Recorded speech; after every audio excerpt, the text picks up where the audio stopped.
montañas, en el río, en el pez, en el pobre, en el burgués, en el árbol, en el fin, en la voz de las paredes, en el pan, en el león, en el cuore, la razón es.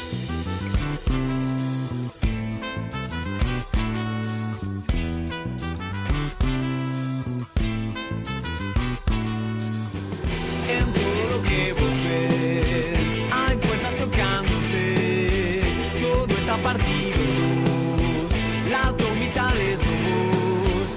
En todo lo que vos ves, hay fuerzas chocándose, todo está partido en dos, las dos mitades son vos.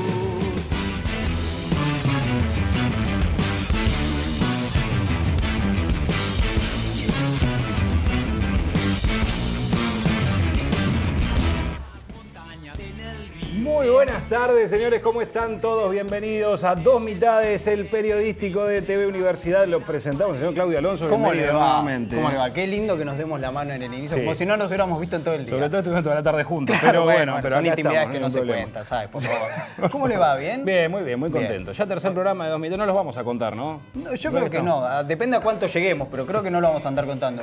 Tercer programa de Dos Mitades Sí. y un programa muy, pero muy especial. Exactamente, programa más que interesante hoy. Nos vamos a meter, el tema del día va a ser la relación del gobierno con la justicia.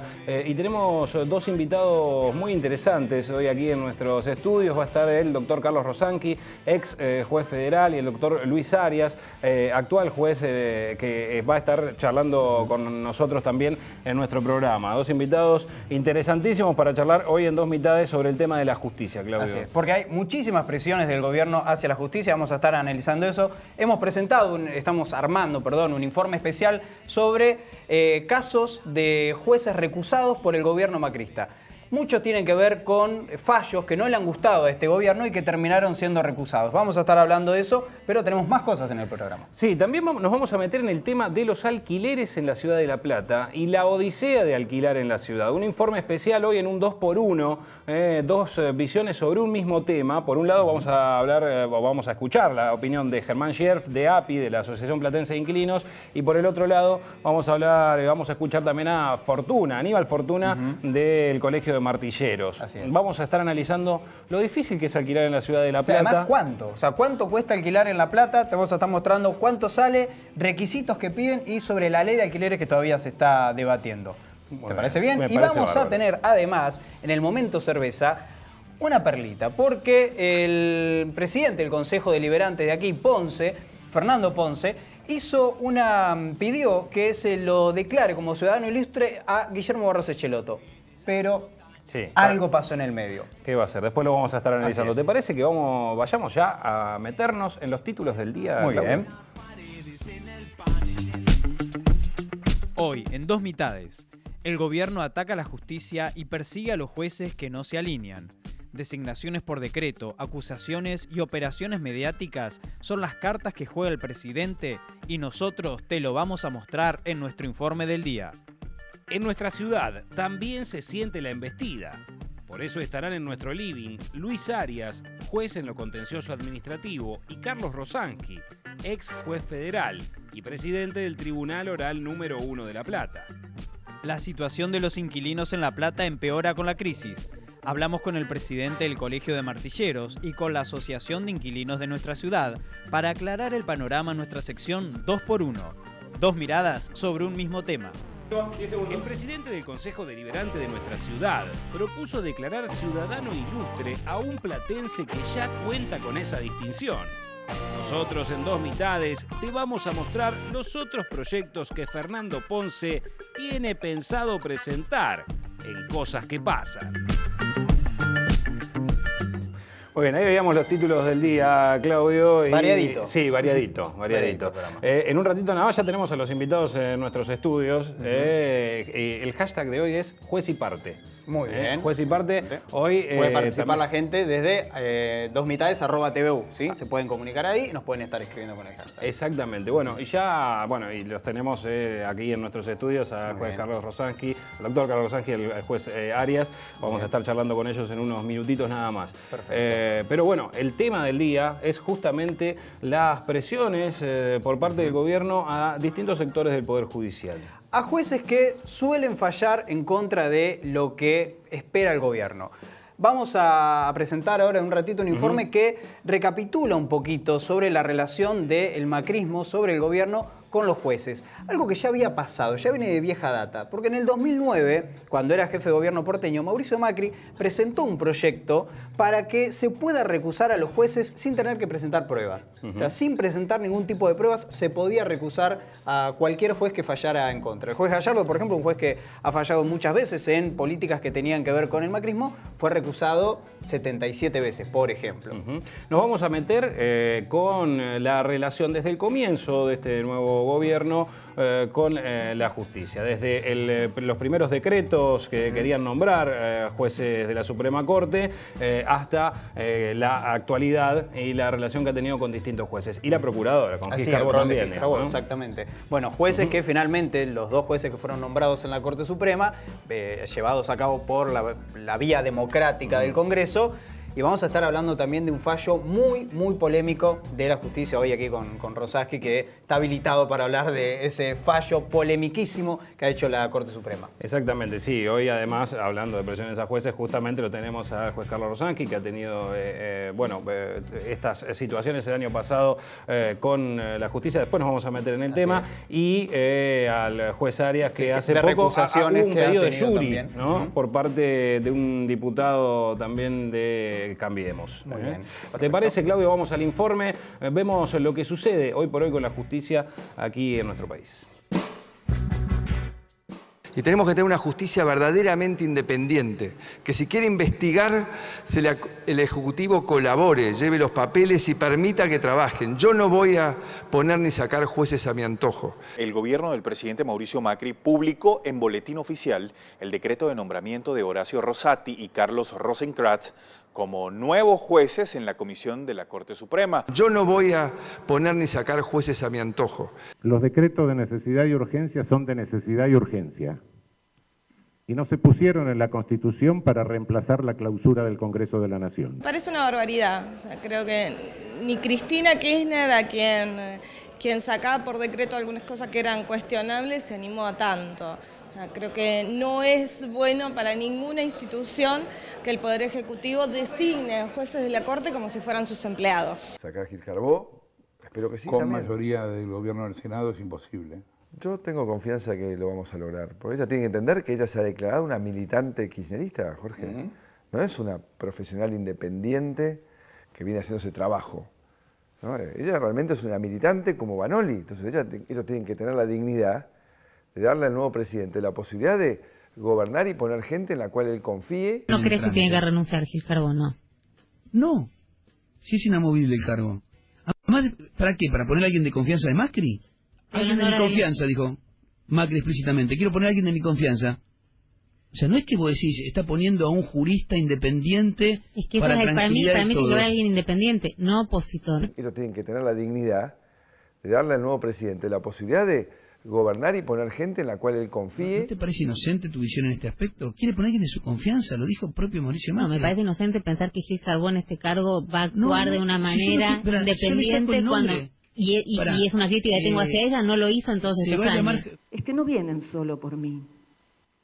No basta atar de pies y manos a Gil Carbó sacándole facultades, porque hay centenares de fiscales, de funcionarios, de trabajadores del Ministerio Público Fiscal que trabajaron estos años para quebrar una cultura inercial, burocrática, para ser proactivos y comprometidos en materia de derechos humanos de ayer y de hoy.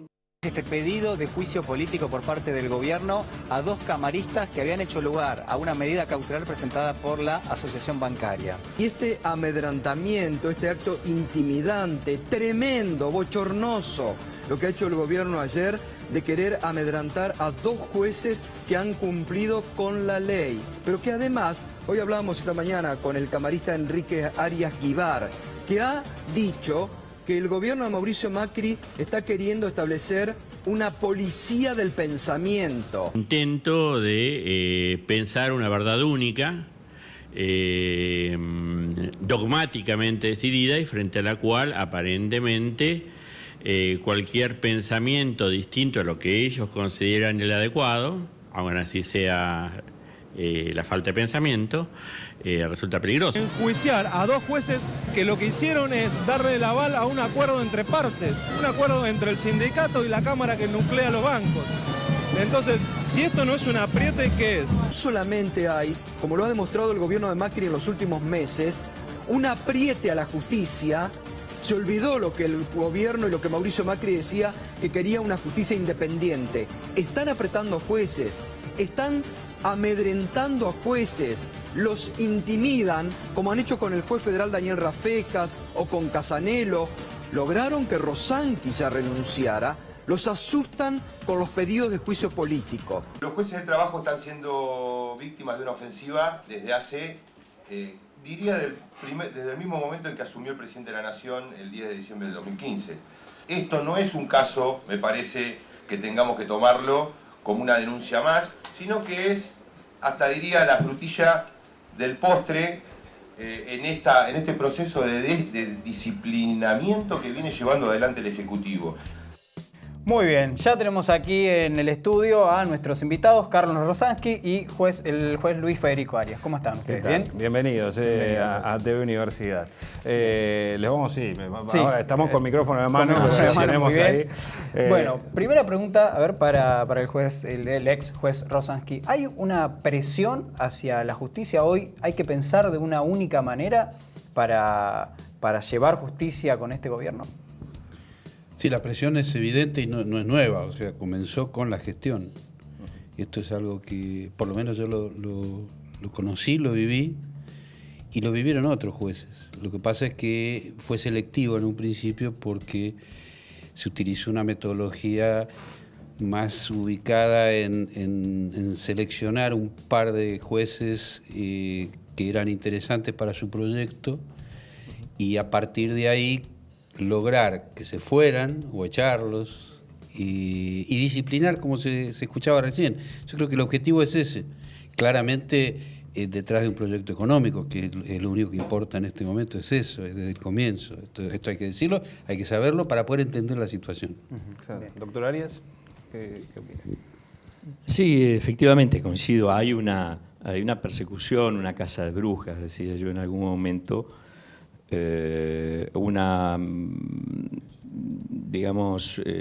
Son actos de intimidación hacia el interior del Poder Judicial, de condicionamiento de las decisiones que no resultan funcionales a los intereses del gobierno, en un contexto de una democracia de baja intensidad,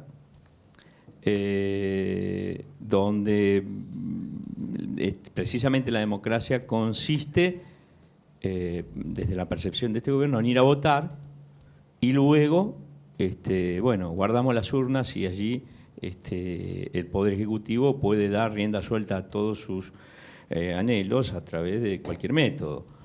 Es decir, creo que esto es algo que sucede no solamente en nuestro país, sino en general en muchos países de América Latina. Algún sociólogo lo ha caracterizado como democraduras o dictatocracias. Incluso ahora hasta se quiere eliminar las elecciones de medio término, ¿no? Entonces, cada vez retrocedemos más en la necesidad de profundizar la democracia y fundamentalmente algo que el gobierno ha insistido en su campaña, que es la república, que consiste, entre otras cosas, en la división de poderes y la independencia del Poder Judicial. Hay efectivamente un avasallamiento de un poder sobre otro poder, para disciplinarlo, para ponerlo en caja, para generar temor y, en definitiva, subyugarlo y que no pueda decidir o, entre comillas, neutralizar las decisiones que se adoptan desde el Poder Ejecutivo.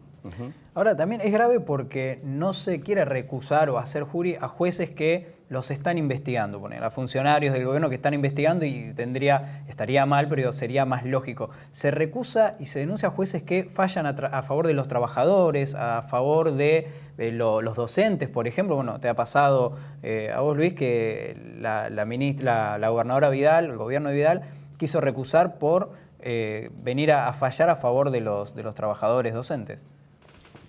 Bueno, sí, lógicamente, porque es como decía Carlos, hay un trasfondo económico aquí que no hay que dejar de lado esta variable, ¿no?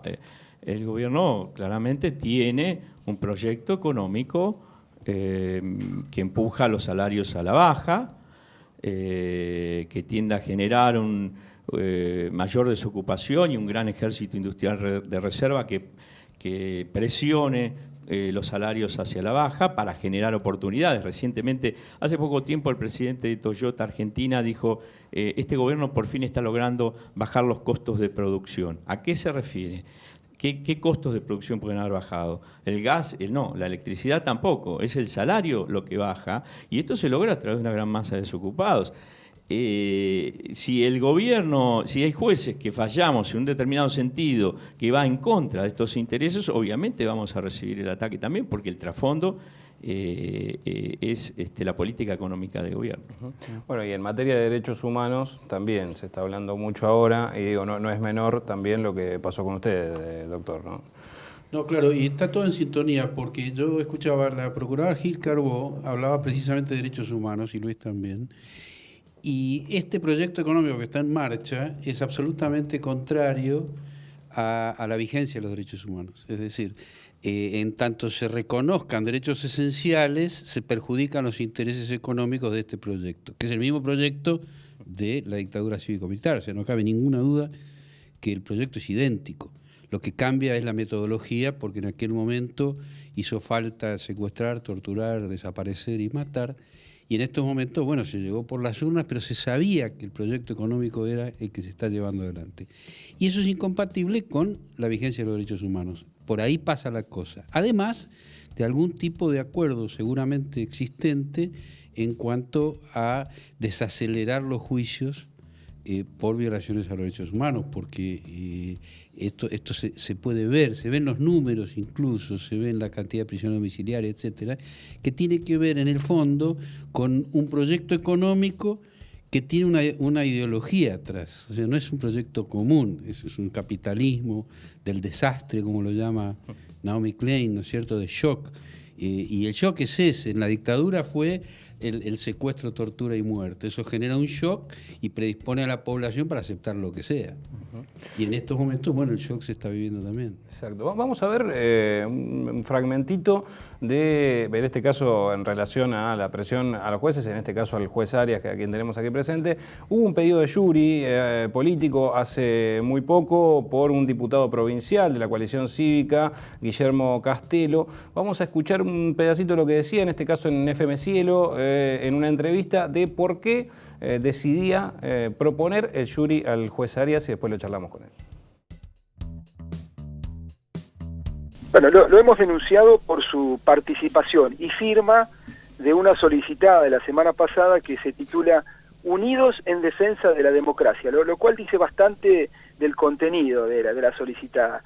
No lo hemos denunciado por su ideología, sus pensamientos, ni por sus fallos, y esto quiero que quede bien claro, sino por sus actos. En este caso, la solicitada que firmó junto a 1000 personas más del espectáculo, de políticos, gremialistas y diversas personas, y el único juez que firma en actividad es él. Lo que nosotros estamos viendo, y por eso la razón de mi denuncia, es que el juez ha perdido la imparcialidad que debe tener todo juez. Al adherir públicamente a un sector político, es suficiente para que no siga siendo juez. Este juez está, digamos, salido, se le salió la cadena. Si quiere hacer política, que haga política, que se afilie a un partido político, pero que no sea juez. La crítica que hace al presidente y al sector político es muy fuerte. Afirma que hay un programa autoritario, llama a la oposición a unirse en contra de un proyecto. Esto no puede hacerlo un juez, vuelvo a repetir. A mí no me importan los fallos anteriores del juez Arias. Yo me ciño estrictamente en la firma de la solicitada y en el contenido de esta solicitada, que a mí me parece inaceptable. Un juez no puede estar firmando esto. Muy bien, ahí lo veíamos, ¿sí? Guillermo Castelo, diputado provincial de la coalición cívica. Doctor Arias, ¿en qué quedó la denuncia, el pedido de jury? ¿Se ha congelado la situación? ¿Cómo está eso ahora? Sí, efectivamente, quedó en la nada. Yo creo que fue más que nada una operación de prensa, ¿no? Una presión indebida.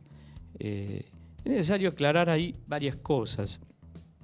En primer lugar, hay que distinguir. Todos los jueces hacemos política. No, es imposible no hacerlo porque la Constitución es política. La Constitución, los convencionales constituyentes son políticos. Las leyes son políticas, son programas de gobierno las leyes y las sancionan políticos. Entonces nosotros interpretamos la Constitución y las leyes que son políticas, pero además los jueces tenemos ideología. Lo que pasa es que no todos la explicitan, pero tenemos ideología. Tenemos, como todo ser humano, como toda persona, una forma de ver el mundo, de contemplar la realidad, una visión más individualista o menos individualista, y eso, digamos, incide en la forma, en la decisión judicial. Yo siempre pongo diversos ejemplos, pero el más actual es el corte de calles. No existe una solución jurídica para un problema, existe un rango de racionalidades posibles. Y el lugar donde uno se sitúa va a ser decisivo para la decisión judicial. El caso del corte de rutas, por ejemplo, un juez puede decir que debe prevalecer frente a un conflicto de derechos, el derecho a la protesta y el derecho a circular libremente, que debe ceder el derecho a la protesta. Si lo fundamenta, si lo argumenta, si está fundado en derecho, si es una derivación razonada del derecho vigente, es formalmente válido el fallo. Pero por otro lado, puede haber otro juez que diga, no, el derecho individual a circular libremente debe ceder frente al derecho social a la protesta. Es un derecho de mayor jerarquía.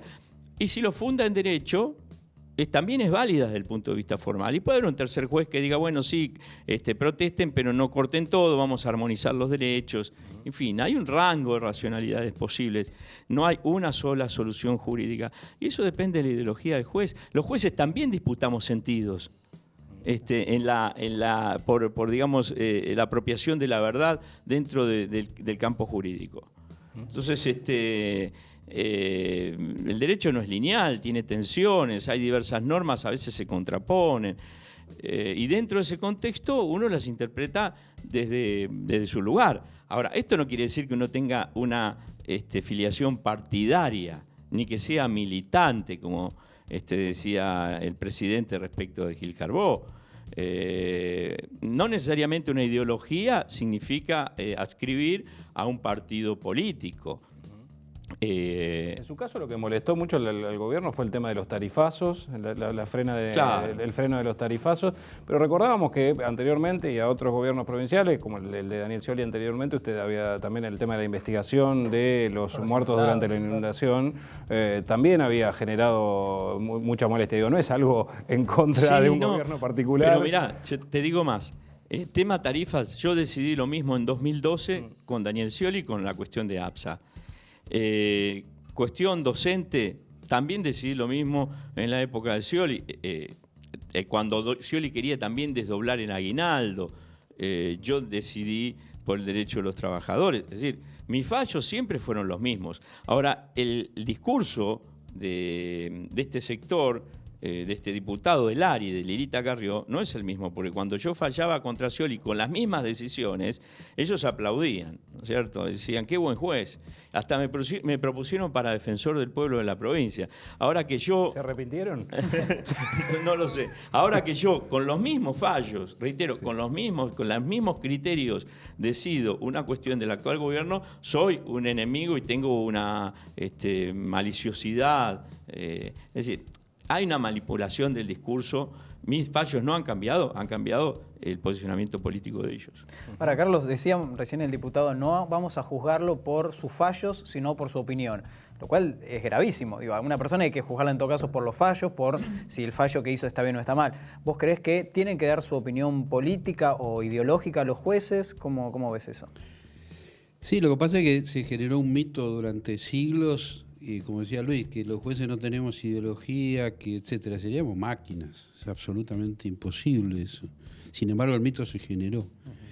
Y en realidad eso se va manipulando también en función de quién está gobernando. Entonces, había una cosa, es muy sincero el que hablaba recién, porque el problema contra Luis Arias en eso que lo denunciaron era que era una solicitada a favor de la democracia. Entonces, Sí, o es un muy acto fuerte fallido, o pues son muy transparentes en ese sentido. O sea, no son gente democrática. Y para los autoritarios no puede haber un enemigo peor que una justicia democrática. Entonces, lo que buscan es, dentro de una justicia que no es tradicionalmente democrática, porque la justicia argentina históricamente no ha sido democrática, por eso la lucha hace unos años por democratizar la justicia, ha sido una justicia que convalidó golpes de Estado, los gobiernos militares sucesivos no necesitaron cambiar la justicia, lo cual demuestra de que hay una ideología también dentro de esa justicia, no dicha tal vez, o dicha a partir de fallos que rechazaban habeas corpus en la época del terrorismo de Estado. De modo que venir a decir que no tiene ideología es un absurdo.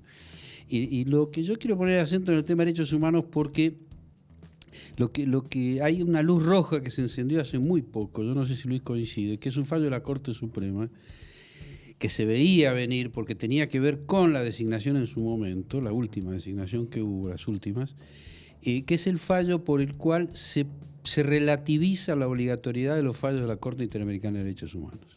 Es una cuestión de Estado, es una cuestión gravísima para la República Argentina, porque nos costó décadas que la pirámide que es el sistema interamericano de derechos humanos, es decir, Corte Interamericana hacia abajo, funcionara.